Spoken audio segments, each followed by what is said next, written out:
Hello everyone, welcome to Net Economics classes. I am Priyanka and we are doing the topic Theory of Demand Analysis. This is part 2 of the topic. So start करते हैं हम इस topic को. सबसे पहले हम समझते हैं ऑब्जेक्टिव कि हमारा ऑब्जेक्टिव क्या होता है डिमांड की एनालिसिस करने का, हम क्यों कैलकुलेट करते हैं. Means the most important question is why do people demand. लोग डिमांड ही क्यों करते हैं. So that they able to satisfy their wants. वो अपनी वॉन्ट्स को क्या कर सके, सेटिस्फाई कर सके. That's why people demand. हम लोग डिमांड इसलिए ही करते हैं. सेकेंड हमारा क्या है, वी फाउंड द यूटिलिटी. हमें यूटिलिटी मिलती है. Utility means the want satisfying power of A commodity. जब हम एक कमोडिटी को कंज्यूम करें तो हमें उससे क्या मिलती है, सेटिस्फेक्शन मिलती है. That's why we are calculating demand और we are analysing the demand. Plus हमारी डिमांड क्या रिफ्लेक्ट करती है, कंजम्पशन एक्सपेंडिचर, कि कितना एक्सपेंडिचर हो रहा है हमारी कंजम्पशन एक्टिविटी पे. नेक्स्ट अगर हम बात करें इसके बारे में, सो हम इसकी हेल्प से क्या फाइंड आउट कर सकते हैं, प्रोडक्शन फाइंड आउट कर सकते हैं, इन्वेस्टमेंट फाइंड आउट कर सकते हैं और कैपिटल फॉर्मेशन हम इसमें कैलकुलेट कर सकते हैं. So that's why we are analysing this. Next अगर हम बात करें माइक्रो लेवल पे, तो माइक्रो लेवल पे डिमांड जो है वो किसके ऊपर डिपेंड है, कंज्यूमर के बिहेवियर पे डिपेंड है. So these are the objective of calculating the और analysing the demand function. So अब बात आती है the meaning of demand. Demand का मतलब क्या है. So meaning of demand, demand का मतलब है क्या. सो हम सबने बहुत ही बेसिकली 3 वर्ड सुने होंगे, that is wish, want and desire. So basically there is a difference between wish, want and desire. तीनों में ही हमारा क्या है, डिफरेंस है. सबसे पहले अगर हम विश की बात करें तो विश का मतलब क्या होता है, the person wants something and the person think of something. उसने उसके बारे में सोचा है, उसको वो चाहिए, but lack of money, money के कारण, मनी की कमी के कारण वो क्या है, परचेज नहीं कर सकता है, वो सिर्फ उसकी विश बन के रह जाती है. Next there is want. Want की बात करें तो यहाँ पे एक पर्सन की डिजायर भी है, एक पर्सन की एबिलिटी भी है कि वो पे कर सकता है. बट करंट मार्केट प्राइस की अगर हम बात करें तो करंट मार्केट प्राइस पे वो पर्सन पे नहीं करना चाहता. थर्ड आती है हमारी demand. This is demand. Demand की अगर हम बात करें तो डिमांड क्या होता है कि पर्सन जो है उसको चाहिए भी, he wants, he has the ability to pay and he is willing to pay at current market price. और current market price पे वो person willing भी है पे करने के लिए. So it constitute demands when want, ability and willingness to pay is together. Now amount, demand का मतलब कि वो अमाउंट जो एक कंज्यूमर परचेज कर रहा है at the various given prices and at a particular point of time. So now there is a question that is of relationship between demand for commodity and its prices. Demand का function क्या है, सबसे पहले उससे पहले हम ये समझते हैं डिमांड फंक्शन. तो फंक्शन की बात करें तो अगर आप मेरे साथ प्रीवियस ईयर क्वेश्चंस कर रहे हैं तो जुलाई 2018 में ही क्वेश्चन आया था इसके बारे में, जिसमें हमने एज्यूम किया कि डिमांड है एक्स कमोडिटी की, तो ये फंक्शन होगा किसका, प्राइस ऑफ एक्स का, प्राइस ऑफ रिलेटेड गुड्स का, इनकम का, टेस्ट का, एक्सपेक्टेशंस का और पॉपुलेशन साइज का. सो this is the demand function. So traditionally there are only 4 factors which affect the demand, that is the price of on commodity, price of the related goods, taste, preference and income of the consumer. But demand functions tell about the quantity of commodity demanded of various factors. हम सारे factors के बारे में उसके साथ साथ discuss करते हैं. तो रिलेशनशिप डिमांड और उसकी ऑन प्राइस ऑफ कमोडिटी में कैसा है, जब हम इसकी स्टडी करते हैं तो हम हमेशा ध्यान रखते हैं कि किस पर्टिकुलर गुड्स की डिमांड है और उसके कंपैरेटिवली उसके प्राइसेस कितने हैं. And the other things remaining constant, that is ceteris paribus, when the prices increases the demand will decrease. ये होता है हमारा. नेक्स्ट अगर हम यहाँ पे समझें तो एक आता है हमारा टॉपिक डिमांड शेड्यूल का, जिसके बारे में हमने कल भी थोड़ा सा डिस्कस किया था. डिमांड शेड्यूल हमारा कैसे बनता है, जब वेरियस इंडिविजुअल्स का सम टोटल होता है, जैसे ए ने डिमांड करी, बी ने डिमांड करी और इसका sum total A plus B, ये पूरी मार्केट की डिमांड हो गई. that constitutes a demand schedule. That is, this is A demand, this is B demand, and this constitute A plus B demand.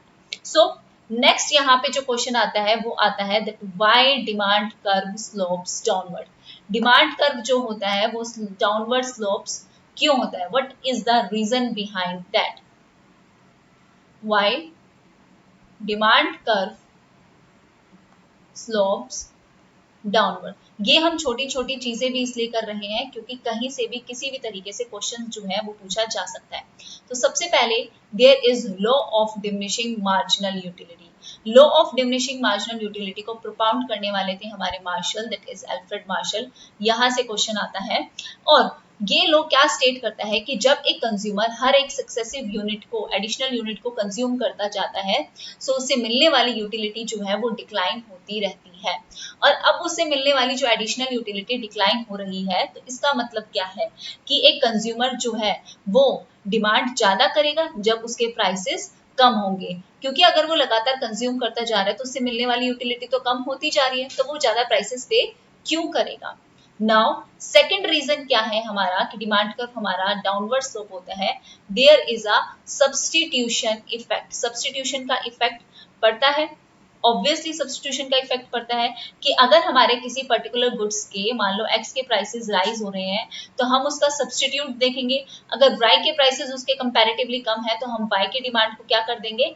Increase कर देंगे, obviously. So it also causes the demand curve slopes downward. Next हमारा यहाँ पे एक और effect आता है जिसको हम कहते हैं इनकम इफेक्ट. इनकम इफेक्ट क्या होता है? जब किसी भी गुड्स के प्राइसेस जो हैं वो फॉल करते हैं तो एक पर्सन की जो रियल इनकम है वो क्या होती है? इंक्रीज होती है. अगर उसकी रियल इनकम इंक्रीज होगी तो उसकी डिमांड भी क्या करेगी? इंक्रीज करेगी. Prices decreases, demand increases. So that's why the demand curve slopes downward. Next there is market size. Market size की अगर हम यहाँ पे बात करें, जब हमारे प्राइसेस जो हैं वो कम होते हैं तो कई सारे ऐसे कंज्यूमर्स हैं जो अब तक मार्केट में नहीं आए थे, वो सिर्फ किसका वेट कर रहे थे? प्राइस कम होने का. जैसे ही प्राइस कम हुए तो ज्यादा कंज्यूमर्स मार्केट में आए, ज्यादा कंज्यूमर्स मार्केट में आए तो डिमांड क्या हुई? इंक्रीज हुई. सो नेगेटिव रिलेशनशिप शो कर रहा है. सो दैट्स व्हाई डिमांड कर्व जो है वो डाउनवर्ड स्लोप करता है. नाउ नेक्स्ट क्वेश्चन यहाँ पे आता है exceptions to law of demand. Law of demand के क्या क्या हैं हमारे एक्सेप्शन? तो एक्सेप्शंस की अगर हम यहाँ पे बात करें तो एक्सेप्शन में क्या क्या आ सकता है? हमारा वेबलिन गुड आ सकता है, हमारे गिफिन गुड्स आ सकते हैं, हमारी फ्यूचर एक्सपेक्टेशन आ सकती है और हमारी एमरजेंसी आ सकती है. तो सबसे पहले अगर हम वेबलिन गुड्स का एग्जाम्पल लें तो वेबलिन गुड्स को किसने डिफाइन किया था? There is an economist which is called Thorsten Veblen. उन्होंने इसके बारे में बताया था और उन्होंने ये जो थ्योरी है वो प्रोपाउंड की थी और इसमें उन्होंने क्या कहा था? That with the greater price, price ज्यादा हो रहे हैं, so there is a greater utility of that. Like for example, if you are taking an example of diamond, अगर आप डायमंड का यहाँ पे एग्जाम्पल लो तो डायमंड को क्या कंसीडर किया जाता है? As a prestigious goods. Yes और no? It is considered as a prestigious goods.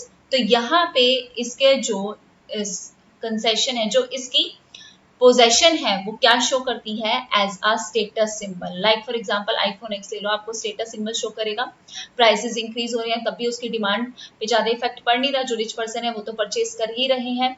सो यहाँ पे जब डिमांड, जो डायमंड की जो प्राइसेस हैं, अगर वो इंक्रीज होते हैं तो इससे प्रेस्टीज इंक्रीज होती है, उसकी वैल्यू इंक्रीज होती है और डिजायरेबिलिटी भी इंक्रीज होती है. That's why it constitute demand. हमारी डिमांड भी यहाँ पे बढ़ती है, ना कि कम होती है. So this is the exception of law of demand.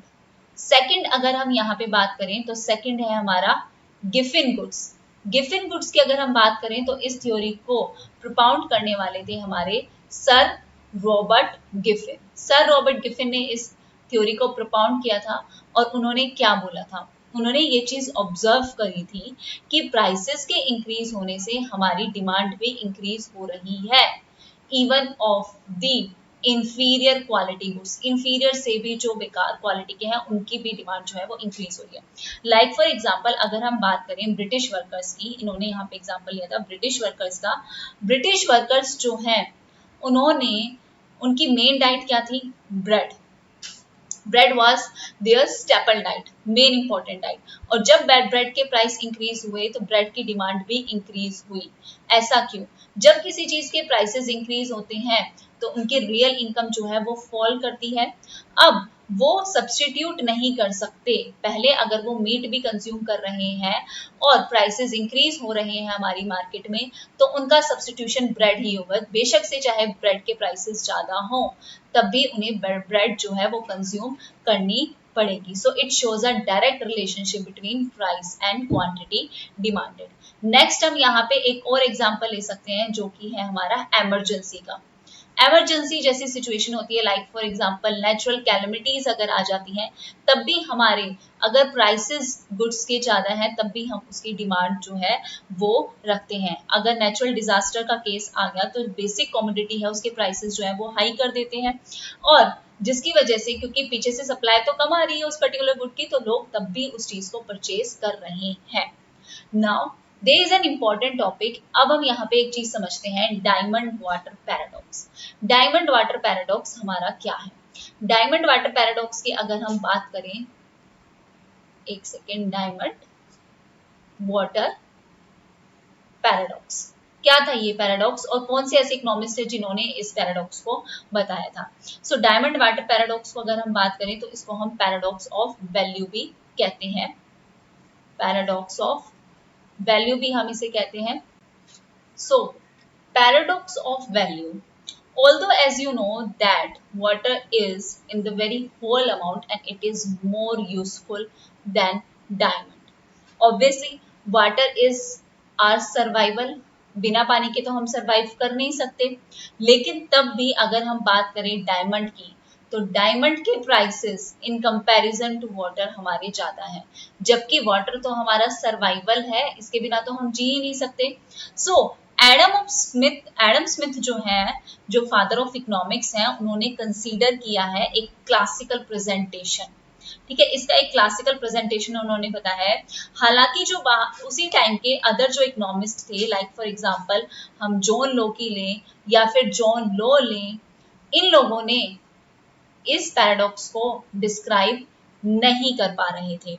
They only try to explain but eventually they don't able to explain this paradox. इस पैराडॉक्स को लेटर रिलेट किया गया किसके साथ? थ्योरी ऑफ मार्जिनल यूटिलिटी के साथ इसे रिलेट किया गया।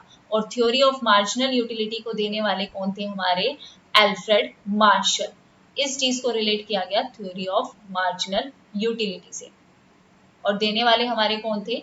एल्फ्रेड मार्शल जो थे, उन इकोनॉमिस्ट ने ये दिया था। उन्होंने इस पैराडॉक्स को एक्सप्लेन किया था, और उन्होंने क्या बोला था कि as you know that water is available in very plenty amount, बहुत अमाउंट में हमारा वाटर जो है वो अवेलेबल है। और कंपैरेटिवली अगर हम डायमंड की बात करें तो डायमंड इतना वैल्यू नहीं है, बहुत ही स्केर्सिटी है डायमंड की। लेकिन मार्जिनल यूटिलिटी जो हमें वाटर से मिलती है वो क्या है? हमारी कंपैरेटिवली लो है, जबकि डायमंड से मिलने वाली हमारी मार्जिनल यूटिलिटी क्या होती है? ज्यादा होती है। हमें ज्यादा सेटिस्फेक्शन, एडिशनल सेटिस्फेक्शन डायमंड को मिलती है, क्योंकि हमने पहले भी बात की है कि हमारा स्टेटस सिंबल है, हमें अच्छा लगता है कि, और वाटर से मिलने वाली हमारी यूटिलिटी क्या रहती है? कम रहती है इन कंपैरिजन टू डायमंड। और जब अगर हम बात करें law of diminishing marginal utility कि अगर हमारे मिलने वाली यूटिलिटी, एडिशनल यूटिलिटी डिक्लाइन होती रहेगी, तभी तो हम हमेशा कम प्राइसेस पे ज्यादा डिमांड करते हैं, है ना। लेकिन और वही बात है यहाँ पे वाटर में। लेकिन डायमंड की अगर हम बात करें तो हमारी मिलने वाली यूटिलिटी तो ज्यादा हो रही है, और ज्यादा हो रही है तो हम ज्यादा प्राइसेस भी खर्च करने को तैयार हैं। लेकिन इस टाइम पे एडम स्मिथ है, उन्होंने भी इसको एक्सप्लेन नहीं कर पाए थे, बाकी इकोनॉमिस्ट भी नहीं कर पाए थे, लेकिन मार्शल ने, अल्फ्रेड मार्शल ने इस चीज को कंप्लीटली एक्सप्लेन किया था। सो